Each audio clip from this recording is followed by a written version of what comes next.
Darling, I always wear black. Black is such a happy color. And my favorite color, too. Black. Should have bought. Alright, what's up guys? My name is Megan. Welcome back to my channel. In this episode, I'm going to do a room dissection. This is where I find these really interesting rooms on TikTok or on Pinterest or really anywhere. And I dissect the room down into like the 3 core design aspects of the room. I do this because there's a lot of DIY designers out there like me where we look at these beautiful photos and we see these beautiful rooms online and it's like, how did they achieve that? How did they get that like really amazing look? So I like to go through and kind of dissect it down and point out, you know, aspects of the room so that you can then recreate it at home.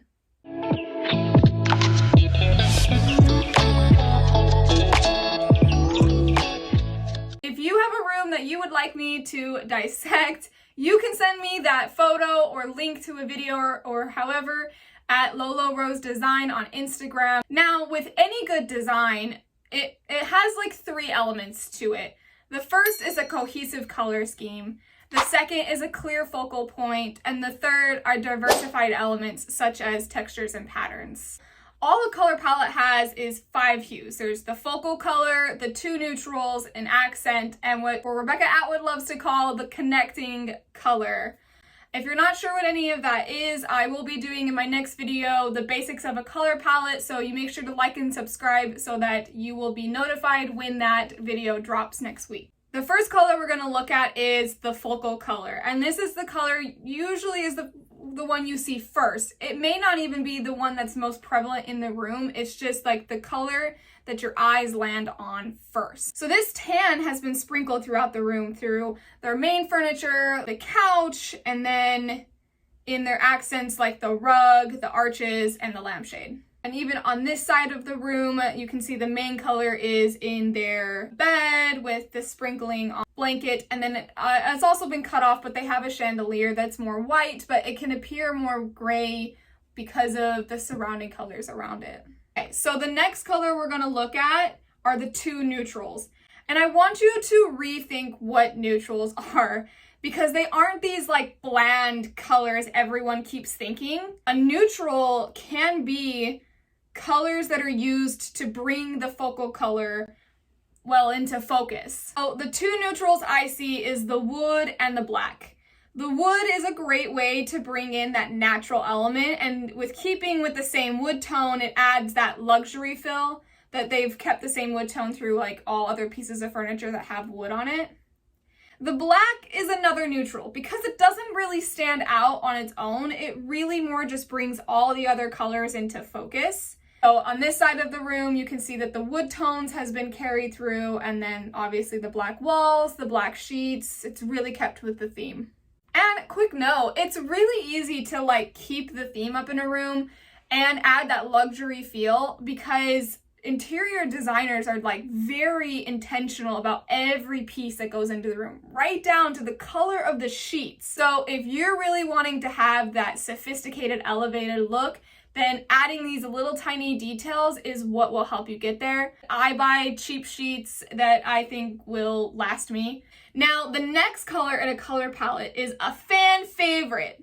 They call it the accent color. Now, I also want you to rethink this color as well. Accent colors are meant to be punctuated moments of excitement. Most of the time, a lot of people think that it's the color that you add just as much as the focal, and this is not where your bright pops of color.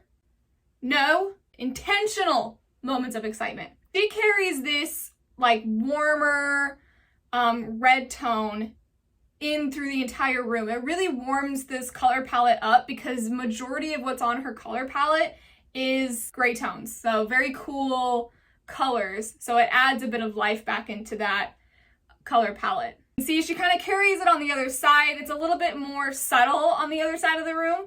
But she's added it in through her pillows and her rug. The next color we're going to talk about is the connecting color. This is not a technical term that is used in most interior design communities. It's only through this book I read by Rebecca Atwood. She talked about how this color in a color palette can bridge the gap between your accent color and your focal color, which really helps unify the color palette and make your bright pops of color actually seem more intentional instead of just random color that you threw in. Here, I would say that gold is the connecting color. I argue that the pillow that is on couch here is more gold. I mean, it stands in the gold family, so I would argue that that is gold. And she's also carried it through the gold accents on the mirror, and I'm sure there's other pieces in here that we can't see. And then if you kind of look at the coffee table, it's got a little bit of gold in it as well. Just carrying it on to the other side, there's a lot more gold on this side. She's got a lot of gold through light fixtures, and yeah, most of the light fixtures over here is what I can see. So the next part of any good design is having clear focal points. If you're looking at a room, you don't see all four corners at once. You have to shift your focus around the room. Having a clear focal point can help keep your eyes from being overwhelmed. In this room, the first focal point is the couch with the arches, and then in the second part, it's the bed. That's what I see at first. I see those arches on the wall. It's very contrasting. Okay, the next part of any good design in a room is the textures. So the textures in this room, the glass, which adds a nice smooth texture, the pillows and blankets, which add that like luxury velvet, the wood, because you have like, you can imagine feeling the wood grain. We got that bumpy fluted lampshade, and then the walls are also textured. They give me this like, if you were to touch it, it would be like matte, like it would be like touching plaster. That's also a texture that adds a visual and like a sense interest, you know, like you're going through all the five senses, six senses, whatever. However there many are. Moving on to the other side, we've got the same texture. So this is another point I wanted to take out. You do not add like 7 different textures into the room. You pick a few and you just find items that fit that, and then you use them all over. So she's used the same fluted look on the bedroom wall, the same sort of fluted look with the chair, because the chair also matches the pillows on the other side. It all just sort of like flows together because they're all basically the same texture.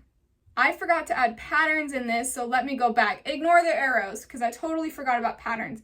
Patterns is also super interesting, and I think the reason I forgot to add this in my little slide presentation here is because it's not super prevalent. Most of this stuff is more texture and very plain. But she does have pattern in her rugs and pillows on her bed. So the patterns are all very similar as well. So that's where like sticking with the same sort of patterns can really help, you know, elevate the space as well, because it's not the exact same rug, but it is the exact same style. So that's where with patterns, you definitely want to pick a style. All right, guys, that is the dissection of this room. I really hope that it helped you out in as far as your own decorating journey. I am all about giving out free resources as well as other resources that aren't free, but I think are very well worth your time. I do have a free color psych guide available. I will link that in the description below. I also have a workshop to help you find your color psych and then turning that color psych into a color palette so you can decorate your space with intention. If you're interested in that, please check out the link below. Make sure to like and subscribe. I'll catch you in the next video.